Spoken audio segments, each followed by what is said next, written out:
Welcome to result. আশা করি তোমরা সবাই অনেক বেশি ভালো আছো। আজকে আমরা যে স্টোরি নিয়ে পড়ব সেটা হলো একজন গ্রিডি এবং পলিশ ফার্মারকে নিয়ে, অর্থাৎ একজন লোভী একজন বোকা কৃষককে নিয়ে। আচ্ছা, তাহলে প্যারাগ্রাফের হেডলাইন কি? এক গ্রিডি ফার্মার, অর্থাৎ একজন লোভী কৃষক। তাইলে শুরু করা যাক। প্রথমত আসি, there lived a farmer in a village. এক গ্রামে কি করত? একজন কৃষক বাস করত। হি হ্যাড, তার ছিল, এ ওয়ান্ডারফুল গোস। ওয়ান্ডারফুল শব্দের অর্থ হলো চমৎকার। তার মানে তার কি ছিল? একটি চমৎকার গোস। গোস মানে হলো রাজহাঁস।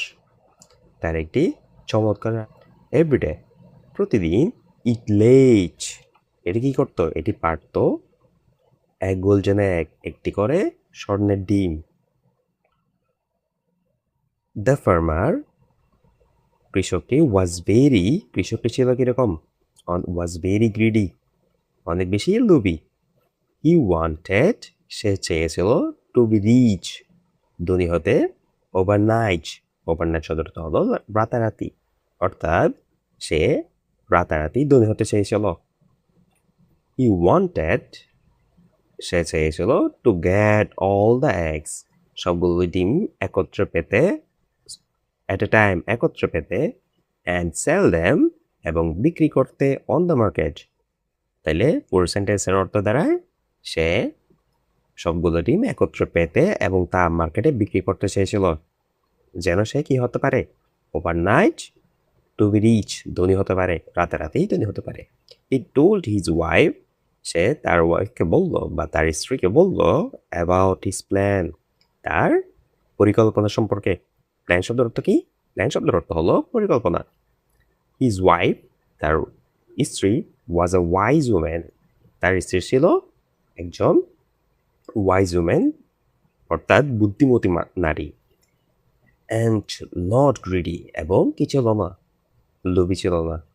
শি ফরবেড, সে বারণ করলো। ফরবেড শব্দের অর্থ হলো বারণ করা। হার হাজব্যান্ড, তার স্বামীকে, অর্থাৎ ওই গ্রিডি ফার্মারকে বারণ করলো। To do such a thing, এরকম কোনো জিনিস করা থেকে বারণ করলো। বাট, কিন্তু, হার হাজব্যান্ড, তার husband, did not listen to her, সে কি করলো না? তার কোনো কথাই শুনলো না। হি ডিড, সে করলো, অ্যাজ হি উইশড, অর্থাৎ সে যেমনটি চেয়েছিল ঠিক তেমনটি করলো।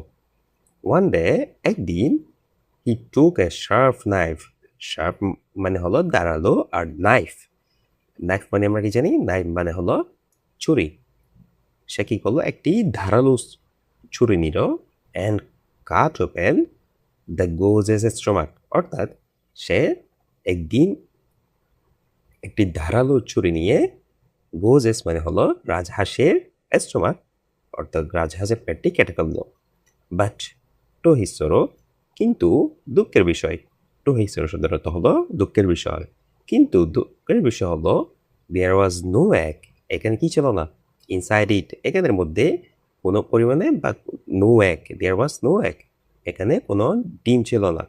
হি বিকেম ভেরি স্যাড, সে কি হলো? সে দুঃখিত হলো বা সে দুঃখ পেল।